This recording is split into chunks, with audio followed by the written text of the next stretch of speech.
तो चलिए शुरू करते हैं our last chapter for psychology term 2 class 12 social influence and group processes chapter 7 of the book. मैं आपको ये बता दूं कि ये चैप्टर पूरा नहीं आ रहा है, CBSE ने इसमें सिलेबस में कट करा है। जो टॉपिक्स हमें इस चैप्टर में पढ़ने हैं they are introduction, nature and formation of groups, type of groups and influence of group on individual behavior, conformity, compliance and obedience से हमें नहीं पढ़ना। ओके, नाउ अगर मैं आपको एक बेसिक अंडरस्टैंडिंग या इंट्रोडक्शन दूँ इस चैप्टर के बारे में क्या है, तो लेट्स रीड द इंट्रोडक्शन। देखिए इसमें इसमें ये लिखा है कि the moment we get up in the morning till the moment we close our eyes and sleep, we are always surrounded by one group or another. हम सुबह उठते हैं, हमारा इंटरेक्शन हमारी फैमिली के साथ होता है। हमारी फैमिली एक ग्रुप है। ओके, हम स्कूल जाते हैं, हम हमारे फ्रेंड्स से मिलते हैं, स्कूलमेट से, टीचर से, दैट इज अ ग्रुप, हमारी क्लास। हम वापस घर आते हैं, हमारे फ्रेंड्स के साथ बाहर खेलने जाते हैं, that is again a group. तो सुबह से लेकर शाम तक, to the end of the day, we are always engaged with some or the other group and it is a necessity. देखिए नेचर में जितनी भी लिविंग बींग्स हैं ना, दे सर्वाइव इन ग्रुप्स। हम एनिमल्स को देखते हैं, fish, elephants, lions, tigers, zebras, all of these animals they travel and exist in groups. Similarly, we humans also need a group to exist and grow. ठीक है, हम कहीं ना कहीं हमें ग्रुप का हिस्सा होना ज़रूरी है। दैट्स व्हेन वील ग्रो, तब हम लोगों से कनेक्ट हो पाएंगे एंड सोशल हो पाएंगे। ओके, एंड ग्रुप का हमारी लाइफ के ऊपर एक पर्टिकुलर इन्फ्लुएंस होता है। हम उसकी वजह से ग्रो करते हैं या मे बी उस ग्रुप की वजह से हम ऐसी सर्टन पर्सनालिटी कैरेक्टरिस्टिक्स डेवलप करते हैं। तो ग्रुप का हमारी लाइफ के ऊपर काफ़ी इम्पैक्ट पड़ता है। जैसे ग्रुप में हम हैं, ऐसी हमारी पर्सनालिटी एंड हम हो जाते हैं।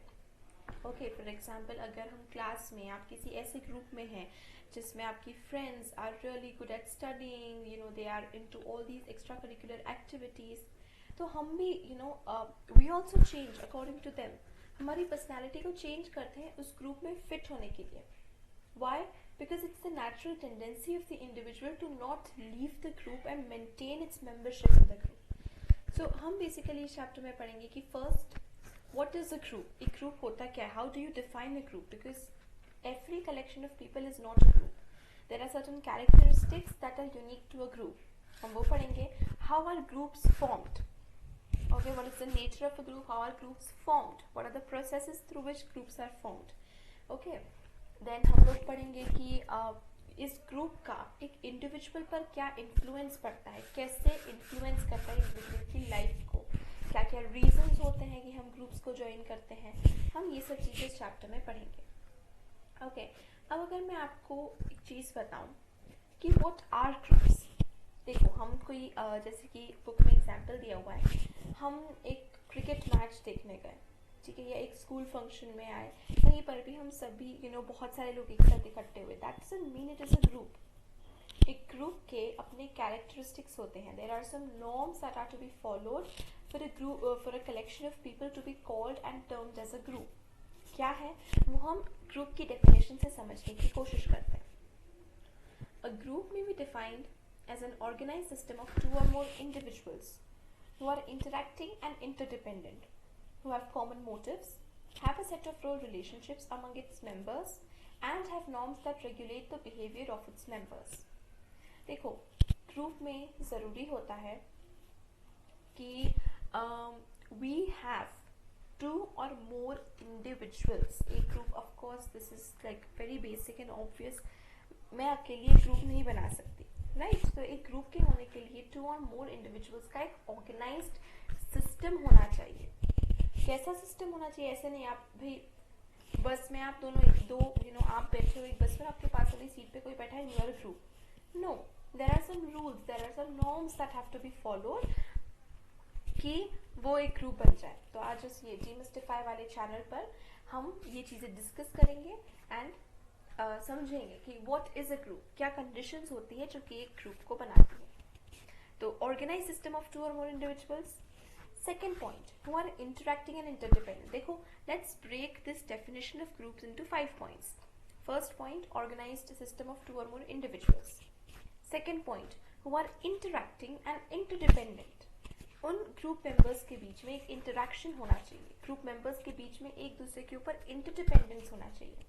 ओके, हमारी फैमिली में हम हमारे पेरेंट्स से टॉक करते हैं, हमारे सिबलिंग्स से, हमारे ग्रैंड पेरेंट्स से बातें करते हैं, वी आर इंटरडिपेंडेंट। हमारे ग्रैंड पेरेंट्स को कुछ फ़ोन में चलाना नहीं आ रहा है, टीवी चलाना नहीं आ रहा है, तो वी हेल्प देम। सिमिलरली हमें भूख लग रही है, हमें कुछ या फिर खाना बना, हमको कुछ खाने के लिए चाहिए तो हमारे पेरेंट्स हमें बना कर देते हैं, या हमें कुछ बाजार से खरीद के आए तो we are interdependent. Okay, and हमारे बीच में इंटरेक्शन हो रहा है। ओके, एक कनेक्शन होना चाहिए, इंटरेक्शन होना चाहिए। Third point is we have common motives. अब आप बोलेंगे कि अच्छा ठीक है, क्लास का ग्रुप है, उसका कॉमन मोटिव है कि यार ये प्रोजेक्ट पूरा करना है, बट फैमिली का क्या कॉमन मोटिव हुआ? मैं आप पढ़ रहे हैं, parents are earning money, may be probably your mother is working in house, ये कहाँ पर कॉमन मोटिव आता है? तो वो क्या ग्रुप नहीं है? नो। देखिए, कॉमन मोटिव ऐसे आता है, you have a motive to uphold the dignity of your family. ठीक है, जब हम कहीं बाहर जाते हैं, we behave as a family, हमारा बिहेवियर चेंज होता है, हम एक प्रॉपर तरीके से बिहेव करते हैं ताकि हमारी फैमिली की डिग्निटी, रिस्पेक्ट कम ना हो। We present ourselves in that way, and हर फैमिली का प्रेजेंटेशन का तरीका कहीं ना कहीं कुछ अलग है, कुछ एक जैसा होता है। So we have this common motive कि हमें एक दूसरे की केयर करना है, we have to be there for each other. ये एक फैमिली का होता है। ओके, के no matter what, we are a family and we have to stay together. We may fight, but at the end we have to make up. Okay, have a set. Next, fourth point is have a set of role relationships among its members. And fifth point is have norms that regulate the behavior of its members. देखिए, group में ना दो लोगों के बीच में एक certain type of relationship होता है, राइट? अगर मैं आपको एक एग्जाम्पल दूँ, दो एग्जाम्पल से हम डिस्कस करते हैं। क्लास में योर स्टडी ग्रुप, आपकी और आपकी फ्रेंड के बीच में एक रोल रिलेशनशिप होगा। आप बातें करोगे, मजाक करोगे, साथ में पढ़ाई भी करोगे, but there is a limit to which you will do everything. आप अपने आप सबको लिमिट कर लोगे। ठीक है, कहीं ना कहीं आपको अपने बिहेवियर में वैसा आना चाहिए। How do you behave with the person of the group? ठीक है, आपका ग्रुप में नॉर्म्स होते हैं जो आपके बिहेवियर को रेगुलेट करते हैं। आप फैमिली में हमारे ग्रैंड पेरेंट्स से, हमारे पेरेंट्स से ऐसे नहीं कुछ तो भी बोल दिया, ऑर्डर दे दिया, अब्यूजिव लैंग्वेज में बोल दिया। No, there is a certain type of behaviour that we have to follow उनसे बात करते वक्त, उनसे इंटरेक्ट करते वक्त। तो अगर मैं आपको ग्रुप के कैरेक्टरिस्टिक्स बताऊँ, देखो मैं आपके लिए यहाँ पर एक बहुत ईजी काम कर देती हूँ। ग्रुप के कैरेक्टरिस्टिक्स आपको याद करने की ज़रूरत ही नहीं है। क्यों? क्योंकि एक बार आपने ग्रुप की डेफिनेशन समझ ली ना, एक बार आपने ग्रुप की डेफिनेशन को लर्न कर लिया और समझ लिया, आपके कैरेक्टरिस्टिक्स अपने आप हो जाओगे। एंड कैरेक्टरिस्टिक्स का 2-3 मार्क्स का क्वेश्चन तो आ ही सकता है एग्जाम में। कैसे हो जाएगा? ग्रुप की कैरेक्टरिस्टिक्स वही है, आपने उसकी डेफिनेशन में ये 5 पॉइंट्स को एक्सप्लेन कर दिया थोड़ा सा और बढ़ाकर। ओके, यहाँ पर डेफिनेशन में सिर्फ 5 पॉइंट्स दिए हैं, आपने उसमें कैरेक्टरिस्टिक्स में उसको एक्सप्लेन कर दिया। कैसे? देखिए, a social unit consisting of 2 or more individuals who perceive themselves as belonging to the group. This characteristic of the group helps in distinguishing one group from the other and gives the group its unique identity. ऐसा होना चाहिए। एक group में रहने के लिए group के members को ये मानना और समझना जरूरी कि I am a part of this group, और उससे क्या होता है, एक ग्रुप दूसरे ग्रुप से डिस्टिंग्विश हो पाता है। यू कैन मेक आउट कि मैं इस ग्रुप का हिस्सा हूँ एंड आप इस ग्रुप के हिस्से हो। सो मेंबर्स के बीच में there should be this feeling, they should be able to perceive themselves कि वो एक पर्टिकुलर ग्रुप को बिलोंग करते हैं। Okay, next is second characteristic, a collection of individuals who have common motives and goals. Groups function either working towards a given goal or away from certain threats facing the group. ठीक है, ऐसा होता है, हम minority sections देखते हैं, वो groups होते हैं, वो लोग क्या करते हैं, उनके ऊपर थ्रेट होता है कि उनकी लैंग्वेज या उनका रिलीजन या उनका जो कल्चर है जो माइनॉरिटी में है वो कहीं ना कहीं लॉस्ट ना हो जाए, तो वो उसके लिए लड़ते हैं कि जो मेजॉरिटी है वो माइनॉरिटी के कल्चर्स को पुश ना करे। जैसे कि श्रीलंका में है जो सिन्हालाज एंड तमिल्स, तमिल्स के जो है वो एक ग्रुप है, they are a minority and they are they are all of them are working together to get away from the threat. क्या थ्रेट उनको फेस कर रहा है कि सिन्हाला मेजॉरिटी स्पीकिंग उनको डोमिनेट ना करे। A collection of individuals who are interdependent, that is what one is doing may have consequences for others. ठीक है, suppose one of the fielders in a cricket team drops an important catch during a match, this will have consequence for the entire team. तो interdependence होना चाहिए, एक दूसरे की के ऊपर हम डिपेंडेंट कहीं ना कहीं होना चाहिए, इंटरेक्शन होना चाहिए। एंड इंटरडिपेंडेंस का मतलब ये भी होता है कि अगर एक ग्रुप में कोई एक एक्शन करता है उसका कॉन्सिक्वेंस कहीं ना कहीं दूसरे ग्रुप मेंबर पर भी फील होता है। ठीक है, बहुत छोटा और सिंपल सा एग्जांपल, आप सपोज आप अपनी एग्जाम्स में फुल मार्क्स लेकर आ गए, इट वॉज योर अचीवमेंट, पूरी स्टडी आपने करी, पढ़ाई आपने करी, एग्जाम देने आप गए, लेकिन सेलिब्रेट पूरा फैमिली मिलके करता है। या फिर उल्टा हुआ, आप किसी एग्जाम में किसी एग्जाम में आप एक बार के लिए अच्छे मार्क्स नहीं ला पाए, तो भले ही वो एग्जाम आपकी थी, उससे आपके पेरेंट्स या ग्रैंड पेरेंट्स को कोई फर्क नहीं पड़ेगा, उनको मार्क्स नहीं मिलेंगे, but still they are sad for you, they try to console you, उनके ऊपर भी इफेक्ट होता है, इस चीज़ का कॉन्सिक्वेंस होता है। सो एक ग्रुप में एक मेंबर का जो भी काम करता है उसका इफेक्ट या इन्फ्लुएंस दूसरे ग्रुप मेंबर पर पड़ता है, that is a group. Next characteristic, individuals who are trying to satisfy a need through their joint association also influence each other. Next is a gathering of individuals who interact with one another either directly or indirectly. तो ये दो points में basically यही है कि एक साथ काम करने के लिए एक जॉइंट वो लोग आकर साथ मिलकर एक तरफ काम कर रहे हैं या एक दूसरे को कहीं ना कहीं इन्फ्लुएंस कर रहे हैं। ठीक है, एक दूसरे की हेल्प कर रहे हैं, एक दूसरे से सीख रहे हैं, that is how a group works. और वो एक दूसरे से इंटरेक्शन करे डायरेक्टली इनडायरेक्टली। ऐसे ग्रुप्स होते हैं, ऑनलाइन ग्रुप्स हमें देखने को मिलते हैं बहुत सारे, जो कि पॉसिबल है कि वो लोग इन पर्सन कभी नहीं मिले, but they are online, they are a group. कैसे वो इंटरेक्ट कर रहे हैं ऑनलाइन प्लेटफॉर्म्स के through, but they are interacting, views exchange हो रहे हैं दोनों मेंबर्स के। सो ग्रुप में इंटरेक्शन होना बहुत ज़रूरी है, राइट, ये इसकी एक फीचर है। And last characteristic is a collection of individuals whose interactions are structured by a set of roles and norms. This means that the group members perform the same functions every time the group meets and the group members adhere to group norms. Norms tell us how we ought to behave in the group and specify the behaviors expected from group members. देखिए, अगर हम एक group में हैं तो there are certain norms and rules that we have to follow. मैंने example दिया जैसे कि ग्रैंड पेरेंट्स के साथ एक certain type of behaviour exhibit करना होता है। You can't just behave in any way, okay, with your parents या with your grandparents. Similarly वो भी आपसे एक तरीके से बिहेव करते हैं, दे कांट जस्ट एक कहीं ना कहीं एक बाउंड्री होती है, आपको उस चीज़ को फॉलो करके उनको रिस्पेक्ट करना होता है। आप मज़ा करते हैं उनके साथ, फन करते हैं, we enjoy, that's not a problem, मैं उन टाइप की नॉर्म्स की बात नहीं कर रही हूँ, okay, but there is a certain type of behavior that you have to follow, okay. So group में norms होते हैं, roles होते हैं, हर group member का एक role होता है, वो specified होता है कि कैसे हमें go about करना है। जैसे कि for example family में एक festival आया तो हर member का एक role defined है, या mother जो है वो घर में सारे डेलिकेसीज प्रिपेयर करेंगे, दिवाली का टाइम है तो वो डेलिकेसीज प्रिपेयर कर रहे हैं, आप या तो उनकी हेल्प कर रहे हो, आपका रोल डिफाइंड है कि आप घर में बाज़ार से सामान लाने में हेल्प कर रहे हो या फिर आप घर को डेकोरेट करने में हेल्प कर रहे हो। फादर का वो काम है कि वो बाज़ार से जितना भी पूजा का सामान है वो लेकर आ रहे हैं। ग्रैंड पेरेंट्स का एक रोल लिमिटेड है कि वो देख रहे हैं कि पूजा कब करनी है, ऑल दैट एक्सेट्रा एक्सेट्रा। तो हमारे रोल्स डिफाइंड है, ओके। आई होप ये ग्रुप वाला पार्ट क्लियर है कि ग्रुप क्या होता है और उसके कैरेक्टरिस्टिक्स क्या होते हैं। It's not very difficult, very easy, एक बार आपको पढ़कर समझने की ज़रूरत है बस। अब हम ग्रुप को डिस्टिंग्विश करेंगे।